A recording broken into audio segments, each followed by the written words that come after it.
இன்னைக்கு நான் ஒரு இன்ட்ரெஸ்டிங்கான விஷயம் எடுத்துட்டு வந்திருக்கேன். இப்ப நீங்க பார்க்குற வீடியோ பார்த்தீங்கன்னா, லேட்டஸ்ட்டா எல்லார் WhatsAppலயும் எல்லா இடத்துலயும் வைரலா சுத்திட்டு இருக்குன்னு சொல்லலாம்.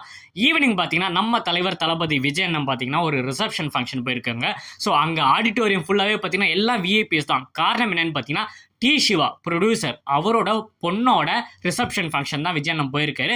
யாருமே எதிர்பார்க்கல. ஆனா அவர் இப்ப அரசியல்ல இருக்காரு. அந்த பிஸி ஷெட்யூல்ல வருவாங்கன்னு யாருமே எதிர்பார்க்கல. அவர் உள்ள வந்தோனே அந்த ஆடிட்டோரியமே ஒரு ஃபுல் அண்ட் ஃபுல் பாசிட்டிவ்னு சொல்லலாம். எல்லாருமே ஓட்டு போடுவாங்களா ஓட்டு போடுவாங்களான்னு கேட்டிங்களா, அங்க நடந்த விஷயத்த பார்த்தீங்கன்னா கண்டிப்பா விஜய் அண்ணன் சினிமா துறை சப்போர்ட் விஜய் அண்ணனுக்கு தான் எடுத்து சொல்லலாம். அந்த அளவுக்கு ஒரு பாசிட்டிவிட்டி இருந்ததுன்னு சொல்லலாம். என்ன பொறுத்த வரைக்கும் அன்புனா என்னன்னு கேட்டிங்கன்னா, அன்புக்கு ஒரு மறு உருவம் என்னன்னு கேட்டிங்கன்னா விஜய் அண்ணன் சொல்லுவேன். அந்த அளவுக்கு பார்த்தீங்கன்னா அவருக்கு கொடுத்த அந்த வரவேற்பு வேற லெவல்ல இருந்து ரொம்ப சந்தோஷமா இருந்தது. ஸோ அந்த குடும்பமும் அந்த சிவா அவர்களும் பார்த்தீங்கன்னா செம ஹாப்பின்னே சொல்லலாம். ஏன்னா அந்த ஆடிட்டோரியம் எல்லாமே அவர் உள்ள வந்தோம்னா அங்கேருந்து கை காட்டுறாங்க, இங்கேருந்து கை காட்டுறாங்க, நிறைய பேர் வீடியோ எடுக்கிறாங்க. பார்க்க ரொம்ப மகிழ்ச்சியா இருந்து அதை நீங்க பார்த்து நீங்களும் என்ஜாய் பண்ணுங்க.